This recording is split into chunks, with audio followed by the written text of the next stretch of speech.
प्यारे बच्चों, कैसे हो आप? आशा है आप सब स्वस्थ होंगे।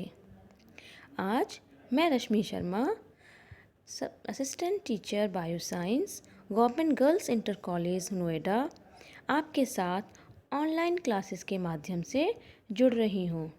बच्चों, आज हम आपकी कक्षा 10 विज्ञान की पुस्तक का पहला पाठ पढ़ेंगे, जिसका नाम है केमिकल रिएक्शंस एंड इक्वेशन, जिसको हिंदी में कहेंगे रासायनिक समीकरण एवं अभिक्रियाएं, यानी केमिकल रिएक्शंस, रासायनिक अभिक्रियाएं, इक्वेशन मतलब समीकरण। आइए अब कुछ महत्वपूर्ण तथ्य एवं परिभाषाओं पर चर्चा करते हैं। रासायनिक अभिक्रिया।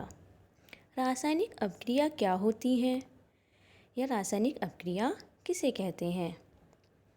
तो बच्चों, जैसा कि आपने 9th क्लास में पढ़ा है कि हमने किसके बारे में जाना, तत्वों के बारे में जाना, परमाणु के बारे में जाना, अणुओं के बारे में जाना, और हमने जाना कि यही रासायनिक तत्व जब आपस में मिलते हैं तो ढेर सारे बड़ी विशेष विशेषताओं वाले पदार्थों का निर्माण करते हैं, और इन पदार्थों का निर्माण किसी न किसी रासायनिक अभिक्रिया के द्वारा होता है। तो जानते हैं रासायनिक अभिक्रिया की परिभाषा। जब दो या दो से अधिक पदार्थ मिलकर एक या एक से अधिक नए गुणधर्म या भिन्न गुणधर्मों वाले नए पदार्थ बनाते हैं तो यह परिघटना रासायनिक अभिक्रिया कहलाती है। अर्थात दो या दो से अधिक पदार्थ, तो दो या दो से अधिक पदार्थ मिल सकते हैं। तो दो या दो से अधिक पदार्थ जब मिलेंगे तो वो क्या बनाएंगे? एक नए गुणधर्म वाला पदार्थ। यानी अब जो इन पदार्थों के मिलने से जो नया पदार्थ बनेगा वो अपने गुणधर्मों में या अपने गुणों में इन से बनने वाले, इन जो इनको बनाने वाले पदार्थ हैं उनसे एकदम भिन्न होगा। दूसरा, उदाहरण के लिए हाइड्रोजन और ऑक्सीजन। ये क्या है आपने पढ़ा है बच्चों? ये क्या है? हमारे तत्व। हाइड्रोजन और ऑक्सीजन तत्व हैं जो गैस के रूप में हमें मिलते हैं या प्राप्त होते हैं। जब ये हाइड्रोजन और ऑक्सीजन आपस में मिलते हैं तो जल नाम के पदार्थ या यौगिक का निर्माण करते हैं। तो आपने देखा कि दो या दो से अधिक मिले तो हाइड्रोजन और ऑक्सीजन दो अलग अलग तत्व हैं, पदार्थ हैं, जो आपस में मिलते हैं तो क्या बनाते हैं? जल। और आप देखेंगे कि हाइड्रोजन ऑक्सीजन दोनों गैस के रूप में मिलते हैं, और जब वो एक पदार्थ, नया पदार्थ बनाते तो वो कैसा होता है? द्रव। तो इसका मतलब आपने देखा कि जल के जो गुणधर्म हैं वो हाइड्रोजन और ऑक्सीजन से बिल्कुल भिन्न हैं। रासायनिक अभिक्रिया में भाग लेने वाले पदार्थ अभिकारक तथा अभिक्रिया के फलस्वरूप उत्पन्न पदार्थ उत्पाद कहलाते हैं। जैसे कि अभी हमने आपको उदाहरण बताया, सबसे सरल उदाहरण है आपका, आप अच्छे से समझ सकते हैं उससे, कि हाइड्रोजन और ऑक्सीजन, यानी जो पदार्थ किसी अभिक्रिया में भाग लेते हैं, किस लिए? किसी नए पदार्थ को बनाने के लिए, तो उन भाग लेने वाले पदार्थों को हम क्या कहेंगे? अभिकारक। और अभिक्रिया के फलस्वरूप, यानी अभिक्रिया होने के बाद जो नया पदार्थ हमें प्राप्त होता है उसे हम कहते हैं उत्पाद, यानी कि प्रोडक्ट। तो ऊपर वाले उदाहरण में हाइड्रोजन और ऑक्सीजन क्या है आपके? अभिकारक, यानी कि रिएक्टेंट, जो किसी अभिक्रिया में भाग लेते हैं, और जल क्या है? उत्पाद, जो इस अभिक्रिया के फलस्वरूप बनता है। रासायनिक अभिक्रियाओं की एक और विशेषता है कि ये रासायनिक अभिक्रियाएं किसी भी भौतिक विधियों के द्वारा उलट नहीं की जा सकती, यानी कि इनको फिर से उसी उनके रूप में नहीं लाया जा सकता। भौतिक विधियां जैसे बाष्पीकरण, आसवन, अपकेंद्रीयकरण और ऊर्ध्वपातन, इन सभी अभिक्रियाओं को या भौतिक विधियों को आपने कक्षा 9th में पढ़ा है। तो रासायनिक अभिक्रियाएं किसी भी भौतिक विधि के द्वारा रिवर्स या उनको उल्टा नहीं किया जा सकता।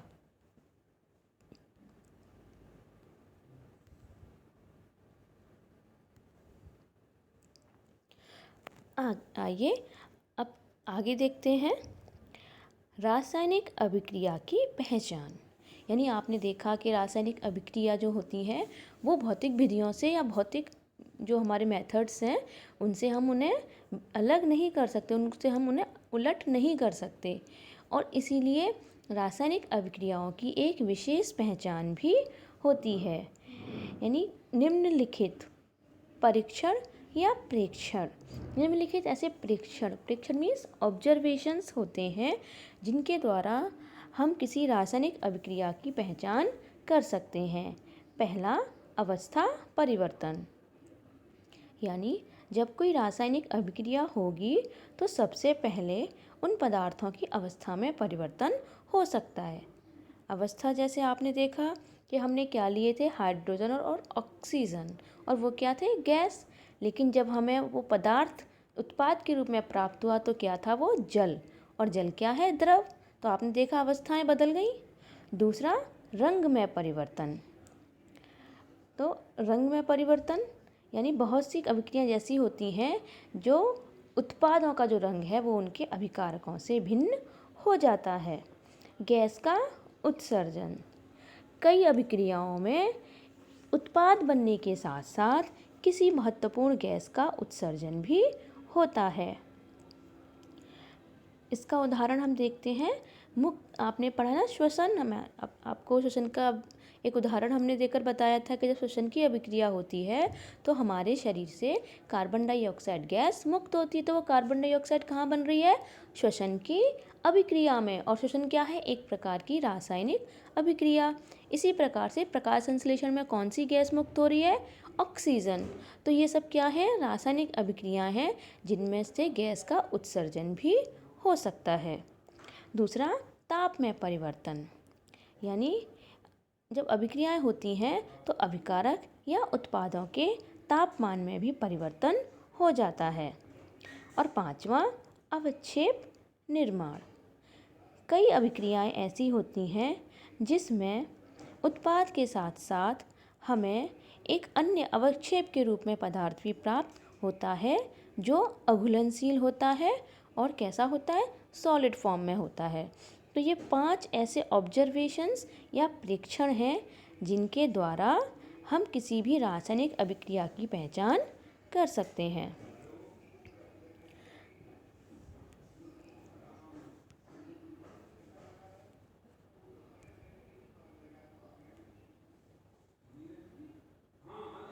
आइए अब देखते हैं दैनिक जीवन में होने वाली कुछ रासायनिक अभिक्रियाएं जो हमारे आसपास रोज़ घटित होती हैं, जैसे कि भोजन का पाचन।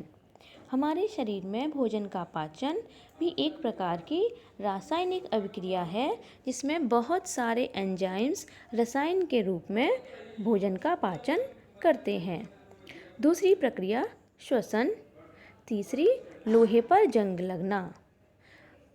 लोहा एक प्रकार की धातु है, बहुत क्रियाशील धातु होती है, और जब वो आर्द्रता या नमी के संपर्क में आती है तो वो ऑक्सीजन से क्रिया करती है और लोहे के ऊपर एक भूरे रंग की लालिमा युक्त परत जो है वो चढ़ जाती है, जिसको हम कहते हैं जंग लगना। तो लोहे पर जंग लगना भी क्या है, एक प्रकार की रासायनिक अभिक्रिया। और लास्ट, इसमें हम देखेंगे दही का जमना, यानी दूध से दही का बनना भी एक प्रकार की रासायनिक अभिक्रिया है। आइए अब जानते हैं रासायनिक समीकरण के बारे में। यानी अभी आपने क्या देखा, रासायनिक अभिक्रियाएं क्या होती हैं, हमने उनकी परिभाषाएं पढ़ी, हमने उसके कुछ उदाहरण पढ़े। अब हम क्या देखेंगे कि रासायनिक समीकरण क्या होते हैं।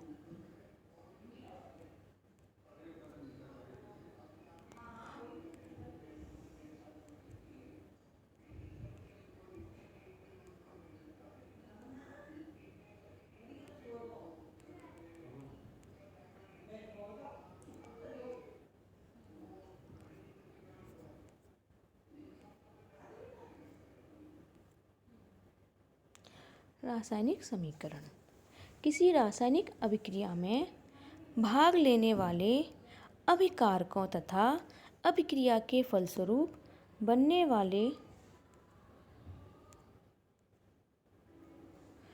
उत्पादों को उनके मानक प्रतीकों एवं सूत्रों के द्वारा निरूपित करने को ही रासायनिक समीकरण कहते हैं।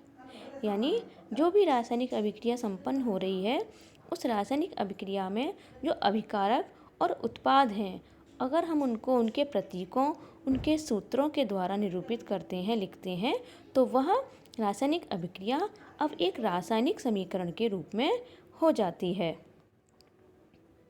अब है रासायनिक समीकरण को संतुलित करना। इस स्लाइड में आप देखेंगे कि जो रासायनिक समीकरण हैं उनको हम किस प्रकार से संतुलित कर सकते हैं। जैसे आपके सामने एक अभिक्रिया है magnesium plus oxygen, magnesium Mg, oxygen O2। और जब मैग्नीशियम का दहन किया जाता है ऑक्सीजन की उपस्थिति में, तो हमें एक नया उत्पाद प्राप्त होता है मैग्नीशियम ऑक्साइड। तो आपने देखा कि हम हिंदी में कैसे लिखते हैं, मैग्नीशियम ऑक्सीजन, लेकिन यहाँ पे हमने उसको किसके द्वारा दिखा रखा है, उसको एक सूत्र के द्वारा, उनके एक प्रतीकों के द्वारा। तो अब ये क्या हो गया, हमारा रासायनिक समीकरण। परंतु यह रासायनिक समीकरण संतुलित नहीं है। चलिए इसको संतुलित करते हैं। जैसे कि हम देखेंगे कि उत्पाद में जो हमें MgO उत्पाद मिला है उसमें कितने ऑक्सीजन है, 1, जबकि जो हमारे अभिकारक हैं उनमें कितनी ऑक्सीजन है, 2। तो अगर हम उत्पाद में मैग्नीशियम ऑक्साइड के आगे 2 लिख दें तो हमारे ऑक्सीजन की जो संख्या है वो दोनों तरफ क्या हो जाएगी, बराबर। परंतु ऊपर वाली अभिक्रिया में आप देखेंगे मैग्नीशियम कितना है, 1, लेकिन उत्पाद बनने में वो कहाँ कितने हो गए, मैग्नीशियम 2। इसीलिए हम क्या करेंगे, मैग्नीशियम के आगे भी 2 लिख देंगे, जिससे कि वो क्या हो जाएगा, 2MgO। इस प्रकार हमारा जो समीकरण है वो संतुलित हो जाएगा।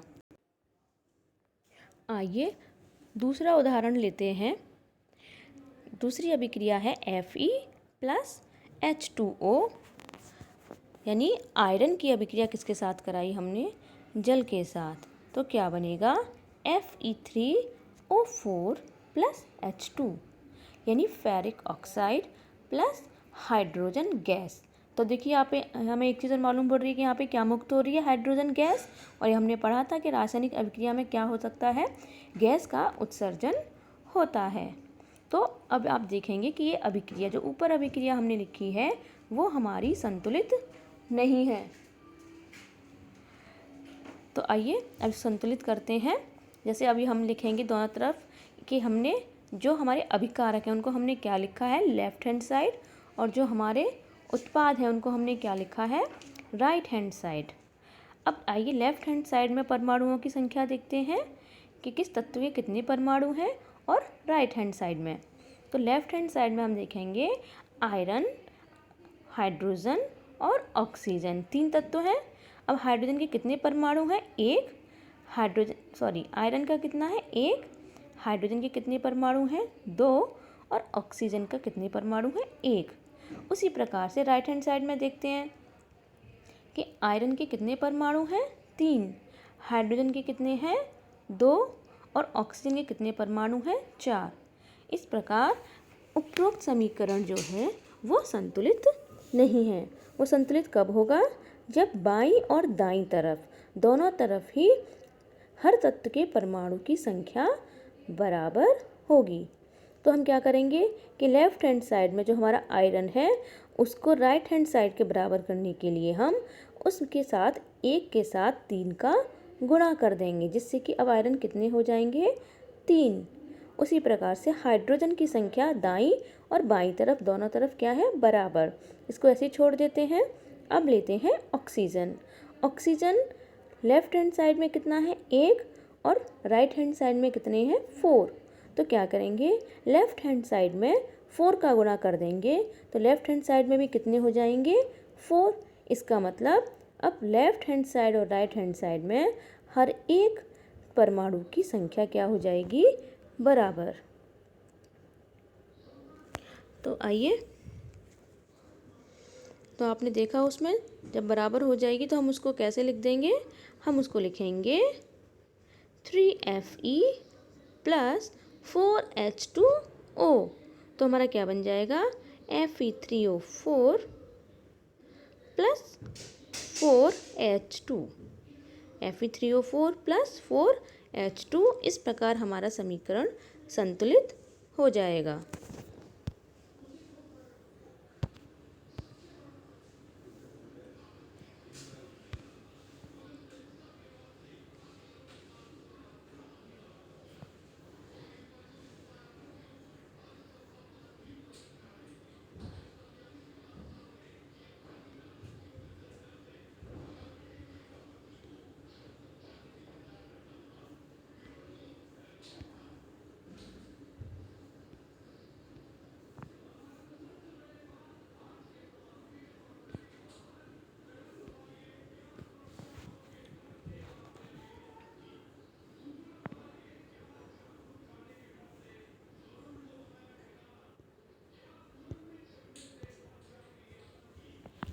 इसको हम लिख सकते हैं जैसे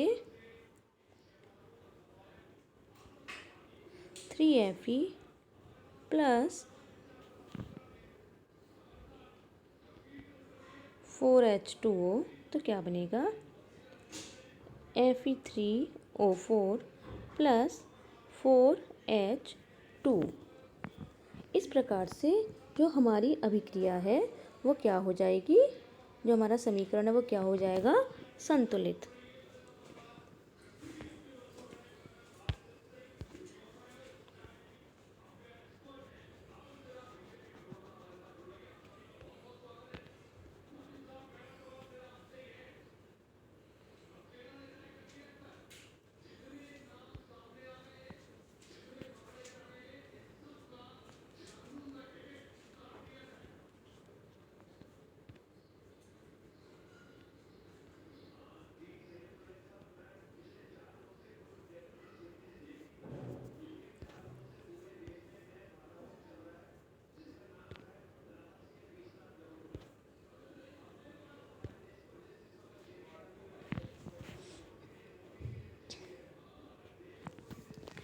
चलिए और कुछ भी जानते हैं।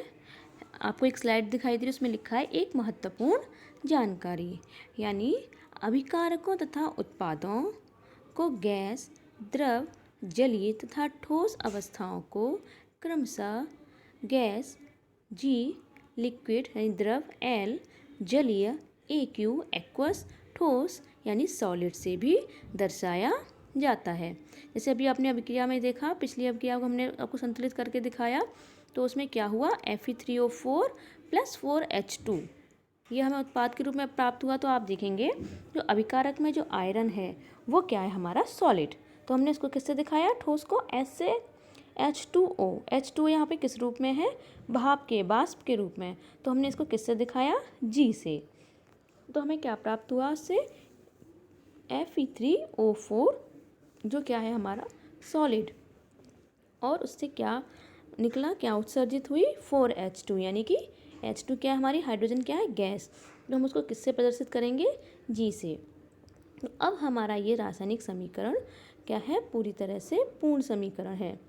क्या, क्योंकि इसमें हमने आयरन को, जो हमारे अभिकारक हैं, उत्पाद हैं, उनको हमने किससे दिखाया, उनको हमने प्रतीकों के द्वारा, सूत्रों के द्वारा भी दर्शाया है, और हमने उनकी अवस्थाओं को भी दर्शाया है। तो ये इस प्रकार से हम रासायनिक समीकरणों को लिखते हैं। अब है आगे हमारा एक नया टॉपिक है, रासायनिक अभिक्रियाओं के प्रकार। आइए जानते हैं कितने प्रकार की रासायनिक अभिक्रिया होती हैं। मुख्य रूप से 5 प्रकार की रासायनिक अभिक्रियाएं होती हैं, जैसे संयोजन अभिक्रिया, दूसरी वियोजन अभिक्रिया या अपघटन अभिक्रिया, विस्थापन अभिक्रिया, द्विविस्थापन अभिक्रिया, उपचयन एवं अपचयन।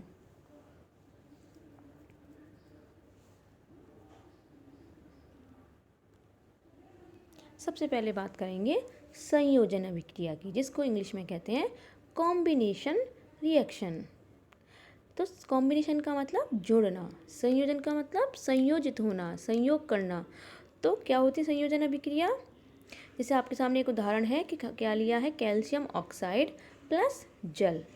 दो अभिकारक हैं, एक CaO जिसको हम कहते हैं बिना बुझा हुआ चूना, और साथ में हमने क्या लिया, जल। जब इन दोनों की आपस में क्रिया होती है तो हमें क्या प्राप्त होता है, कैल्शियम हाइड्रोक्साइड, और साथ साथ में बहुत सारी ऊष्मा जो है वो उत्पन्न होती है। तो आप क्या देख रहे हैं इस अभिक्रिया में कि दो अभिकारक संयोजित हुए, कैल्शियम ऑक्साइड और जल, और उन्होंने क्या बना लिया, एकल पदार्थ बनाया, और वो क्या है, कैल्शियम हाइड्रोक्साइड। तो ये अभिक्रिया किस प्रकार की होगी, हमारी संयोजन अभिक्रिया। आइए देखते हैं इसकी परिभाषा। ऐसी अभिक्रिया जिसमें दो या अधिक अभिकारक मिलकर एक उत्पाद का निर्माण करते हैं, संयोजन अभिक्रिया कहते हैं। यानी ऐसी अभिक्रिया जिसमें दो या दो से अधिक अभिकारक, तो आप देख रहे हैं दो अभिकारक हैं ऊपर, मिलकर एक उत्पाद का, उत्पाद हमें किस में प्राप्त होगा, केवल संख्या में एक ही उत्पाद का निर्माण करते हैं, तो इस अभिक्रिया को हम संयोजन अभिक्रिया कहते हैं। ये सब मैं आपको बता चुकी हूँ कि कैल्शियम ऑक्साइड क्या है, बिना भुजा चूना, और कैल्शियम हाइड्रोक्साइड क्या है, स्लैग्ड लाइम, यानी कि भुजा हुआ चूना, जिसको कि हम किस लिए इस्तेमाल करते हैं, घर में सफ़ेदी करने के लिए। अब आगे देखेंगे कि इस अभिक्रिया में उत्पाद के निर्माण के साथ साथ ऊष्मा भी उत्पन्न होती है। आप देख रहे हैं ना, कैल्शियम हाइड्रोक्साइड बन रहा है और बहुत सारी ऊष्मा, हीट एनर्जी के रूप में इसमें से उत्पन्न होती है। तो ऐसी अभिक्रियाएं जिनमें उत्पाद के साथ साथ ऊष्मा भी उत्पन्न होती हो, ऐसी अभिक्रियाओं को ऊष्माक्षेपी रासायनिक अभिक्रियाएं या एक्सोथर्मिक केमिकल रिएक्शंस भी कहते हैं। ऊष्माक्षेपी अभिक्रियाओं के कुछ अन्य उदाहरण, जैसे प्राकृतिक गैस का दहन। प्राकृतिक गैस आप जानते हैं क्या होती है, मुख्य रूप से मीथेन गैस होती है। और जब इस मीथेन को जलाएंगे, इसको हम जलाएंगे तो कब जलेगी, ऑक्सीजन की उपस्थिति में। तो क्या बनेगा हमारा, कार्बन डाइऑक्साइड प्लस जल, यानी CO2 प्लस H2O। तो कार्बन डाइऑक्साइड गैस उत्पन्न हुई, जल प्राप्त हुआ जल वाष्प के रूप में, और साथ में इससे क्या उत्पन्न हुई, ऊष्मा। दूसरा उदाहरण, जीवों में श्वसन। आप देखते हैं कि हमारे शरीर की कोशिकाओं में जब भोज्य पदार्थों से जो ग्लूकोज पहुंचता है, वो ग्लूकोज ऑक्सीजन जब हम लेते हैं, अंदर इनहेल करते हैं, तो उस ऑक्सीजन के द्वारा हमारी कोशिकाओं के माइटोकॉन्ड्रिया में ये ग्लूकोज ऑक्सीडाइज हो जाता है, और उसकी वजह से ये उन पदार्थों में टूट जाता है जिनसे मिलकर ये बना है। और ये क्या उत्पन्न करता है, कार्बन डाइऑक्साइड गैस और जल। तो वही इसी कार्बन डाइऑक्साइड को हम श्वसन की क्रिया में ब्रीदिंग के दौरान क्या करते हैं, अपने शरीर से, अपनी नाक से बाहर छोड़ देते हैं। और इसके साथ साथ श्वसन की प्रक्रिया के दौरान बहुत सारी ऊष्मा उत्पन्न होती है, जो ATP के रूप में हमारी शरीर में संचित रहती है, और जो विभिन्न प्रकार की दैनिक क्रियाओं को करने में काम आती है। दूसरा प्रकार है वियोजन अभिक्रिया।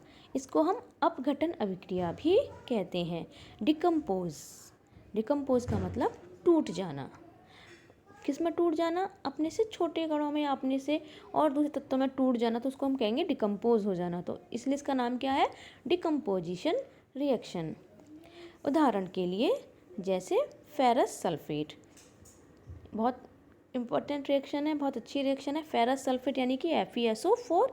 और जब इस फेरस सल्फेट को गर्म किया जाता है, हम क्या कर रहे हैं, इसको तापमान दे रहे हैं, इसको हम गर्म कर रहे हैं, तो इससे क्या उत्पन्न होगा, Fe2O3 बनेगा, फेरिक ऑक्साइड बनेगा, साथ में सल्फर डाइऑक्साइड गैस निकलेगी और सल्फर ट्राइऑक्साइड गैस। यानी एक फेरस सल्फेट के टूटने से हमें तीन तरह के उत्पाद जो हैं वो प्राप्त होंगे। इसीलिए हम इसको क्या बोला, वियोजन या अपघटन अभिक्रिया। एक अभिकारक बहुत सारे उत्पादों में टूट गया। तो आप देखेंगे कि फेरिक ऑक्साइड में टूटा और सल्फर डाइऑक्साइड एवं सल्फर ट्राइऑक्साइड गैस में भी टूटा है। तो ये किसका उदाहरण है, आपका वियोजन या अपघटन अभिक्रिया का। अब देखते हैं कि ऐसी रासायनिक अभिक्रिया जिसमें एक अभिकारक टूटकर छोटे छोटे उत्पाद प्रदान करता है, वियोजन या अपघटन अभिक्रिया कहलाती है। तो संयोजन का बिल्कुल उल्टा हो गया। संयोजन में क्या हो रहा था, बहुत सारे जुड़ रहे थे और हमें एक उत्पाद प्राप्त हो रहा था। और वियोजन में क्या हो रहा है, एक हमने अभिकारक के रूप में लिया जो टूटकर हमें बहुत सारे उत्पाद देता है। तो आपने देखा ये किसका उदाहरण है, आपके वियोजन अभिक्रिया का। इसके कुछ अन्य उदाहरण लेते हैं, जैसे कि सिल्वर क्लोराइड। अगर सिल्वर क्लोराइड को सूर्य के प्रकाश में छोड़ दिया जाए तो सूर्य के प्रकाश से ऊष्मित होकर ऊर्जा प्राप्त करके सिल्वर क्लोराइड सिल्वर और क्लोरीन में टूट जाता है। तो यहाँ भी आप देखेंगे हमने अभिकारक में क्या लिया, केवल सिल्वर क्लोराइड, लेकिन अभिक्रिया के बाद हमें क्या प्राप्त हुए, दो पदार्थ प्राप्त हुए, सिल्वर और क्लोरीन।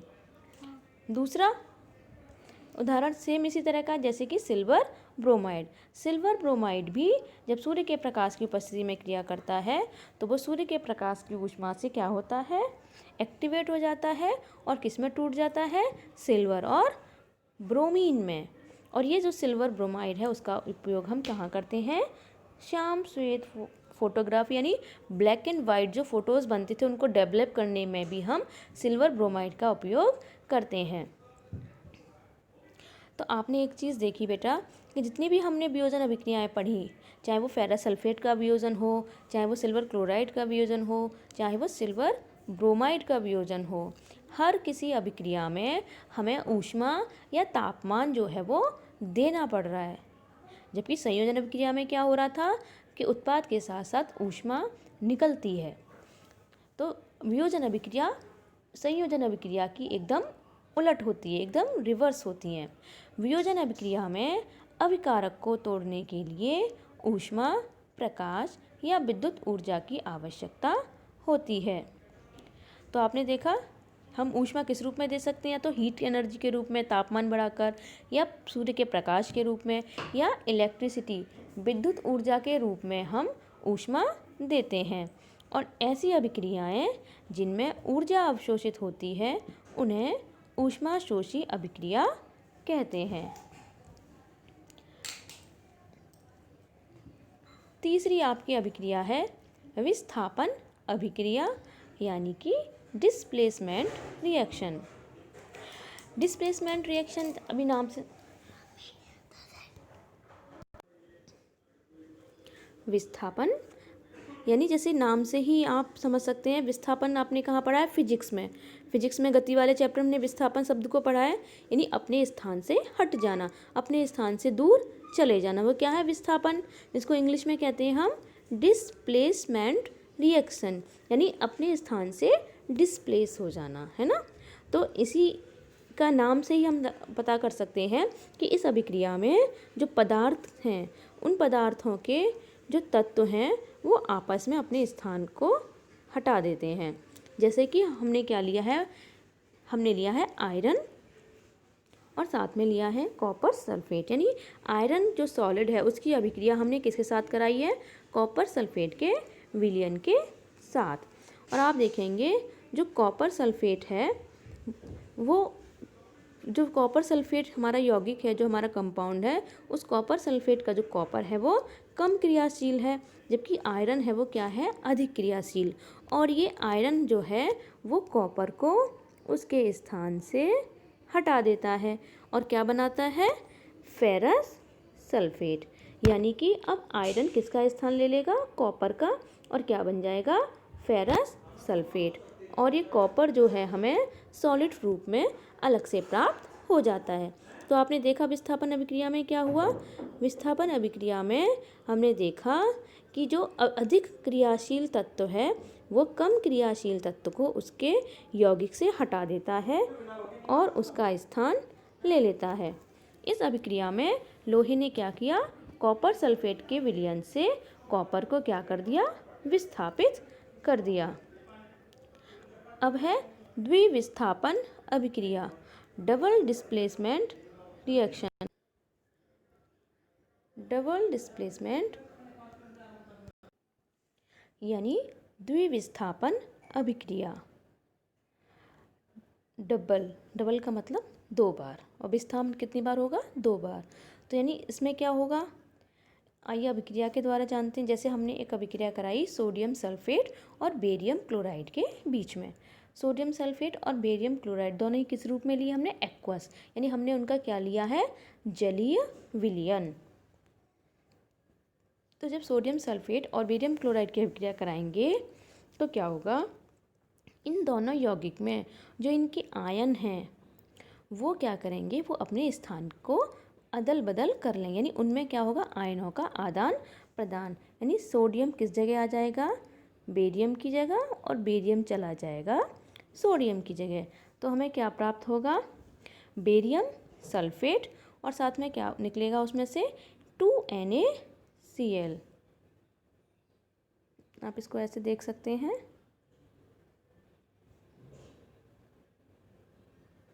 तो बेरियम ने सोडियम की जगह ली तो क्या बन गया? Barium sulphate. और यहाँ से क्या निकला? सोडियम निकला। और सोडियम किससे जुड़ेगा? बेरियम क्लोराइड के क्लोरीन से। तो क्या बन जाएगा? सोडियम क्लोराइड, यानी कि नमक। और ये कितना निकलेगा? 2NaCl। तो इसमें आपने देखा कि बेरियम आयन और सल्फेट आयन की अभिक्रिया से बेरियम सल्फेट के अवक्षेप और सोडियम क्लोराइड का निर्माण होता है। तो बेरियम आयन कहाँ से था? ये वाला। और सल्फेट आयन कौन सा है? सोडियम सल्फेट में। तो ये दोनों मिलकर क्या बना लेते हैं? Barium sulphate. और ये बेरियम सल्फेट हमें किस रूप में प्राप्त होता है? अवक्षेप के रूप में, यानी एक सफ़ेद रंग के अघुलनशील पदार्थ के रूप में हमें बेरियम सल्फेट जो है वो प्राप्त होता है। अब है उपचयन एवं अपचयन अभिक्रिया।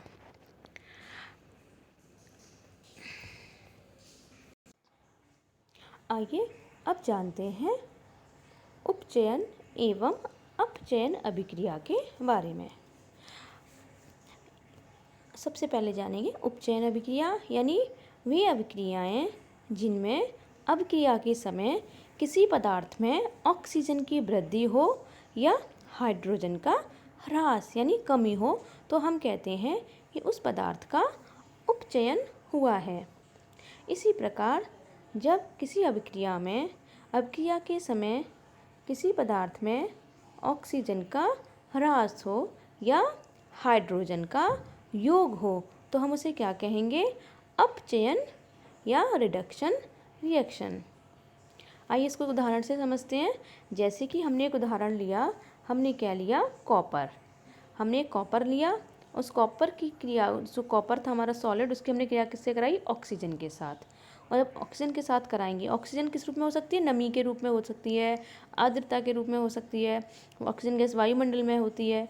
जब कॉपर की क्रिया ऑक्सीजन से कराएंगे तो इस कॉपर ऑक्साइड के ऊपर एक काले रंग की परत चढ़ जाती है, जिसको हम बोलते हैं कॉपर ऑक्साइड। यानी क्या बन गया? Copper oxide.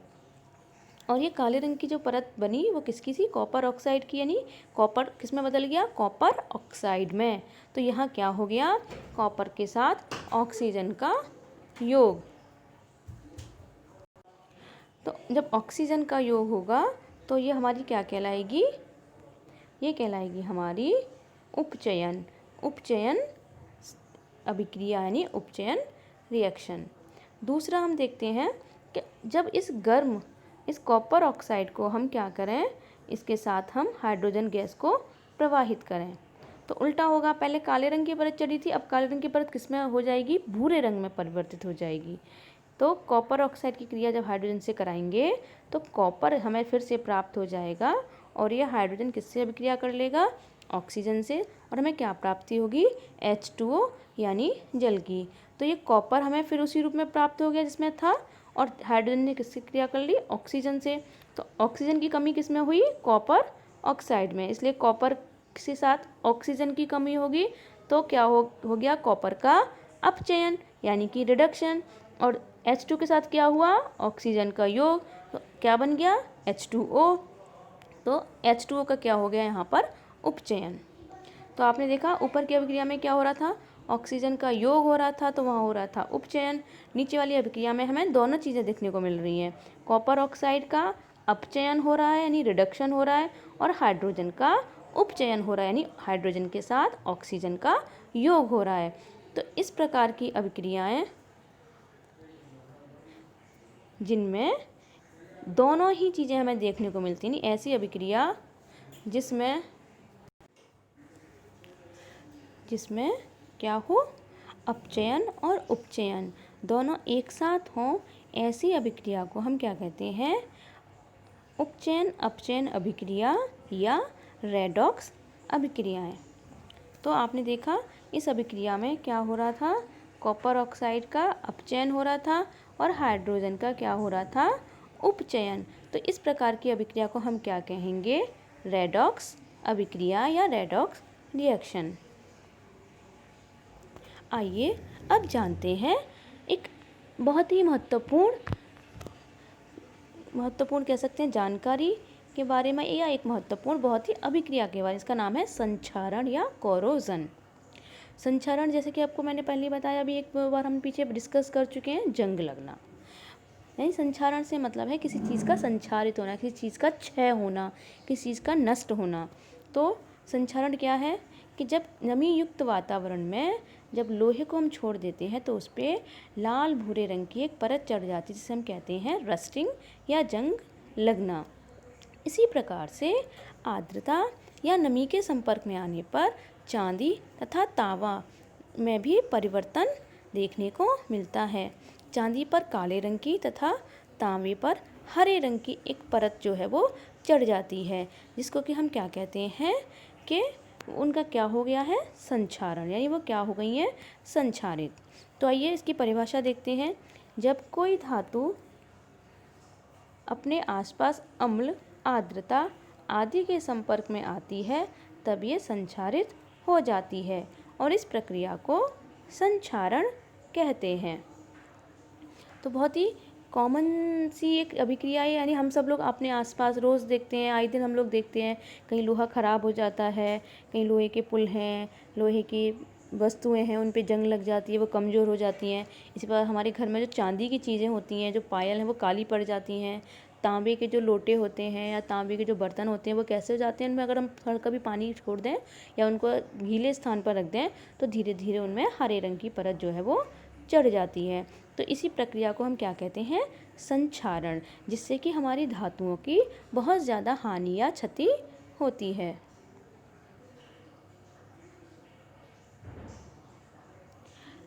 लास्ट आपका टॉपिक है इस पाठ का विकृत गंधिता यानी कि रेंसिडिटी। विकृत गंधिता नाम से समझ सकते हैं, विकृत मतलब खराब, बेकार, और गंधिता का मतलब गंध, यानी जब किसी वस्तु की जो गंध है, जो किसी खाद्य पदार्थ की गंध है, वो कैसी हो जाए, दुर्गंधित हो जाए, वो अच्छी ना हो, उसका स्वाद जो है वो बदल जाए, तो यह प्रक्रिया क्या है, विकृत गंधिता। तो देखते हैं क्या होता है। लंबे समय में वसायुक्त अथवा तैलीय खाद्य सामग्री का स्वाद उपचयन के कारण खराब हो जाता है। यानी उपचयन क्या था, एडिशन ऑफ ऑक्सीजन। क्या था उपचयन, एडिशन ऑफ ऑक्सीजन, यानी कि ऑक्सीजन का जुड़ना। तो ऐसे ही जब हम वसायुक्त या तैलीय खाद्य सामग्री, तो तेल में तल के बनाई जाती हैं, उनको अगर हम खुला छोड़ दें तो वो क्या करती हैं, ऑक्सीजन से अभिक्रिया करने लगती हैं, उनके जो वसा तेल होते हैं, और वो क्या हो जाते हैं, उपचयित हो जाते हैं, जिससे कि उनका स्वाद जो है वो खराब हो जाता है और उनसे बहुत ही बेकार वाली गंध जो है वो आने लगती है। इसीलिए इस प्रक्रिया को हम क्या कहते हैं, विकृत गंधिता या रेंसिडिटी। उदाहरण के लिए हम देखें कि जो चिप्स के पैकेट्स हैं, आपने देखा होगा जो मार्केट से आप चिप्स लाते हैं खाने के लिए, उन चिप्स के पैकेट्स में क्या है, वो बहुत फूली फूली होती है, उनके अंदर बहुत सारी एयर जो है वो भरी होती है। लेकिन वो एयर क्या होती है, उस एयर में हम क्या करते हैं, उस पैकेट के अंदर ऑक्सीजन को हटाकर बहुत ही कम सक्रिय, यानी एक प्रकार से जो बहुत ही कम अभिक्रियाशील गैस है जिसका नाम है नाइट्रोजन गैस, उस नाइट्रोजन गैस को हम ऑक्सीजन के स्थान पर उस पैकेट में भर देते हैं, जिससे कि ऑक्सीजन के ना होने के कारण जो हमारी इसके अंदर खाद्य सामग्री है, जो हमारा चिप्स है, उसका उपचयन नहीं होता और वो वस्तु जो हमारी चिप्स हैं वो खराब होने से बच जाती हैं। तो ये क्या था, विकृत गंधिता। तो बच्चों, आज आपका ये पाठ यहीं समाप्त होता है। आशा है आप इसको बहुत अच्छे से समझेंगे, पढ़ेंगे और जब आपको समझ में आएगा तो आप मुझे इसके बारे में ज़रूर अवगत कराएंगे कि आपको ये पाठ कैसा लगा। धन्यवाद।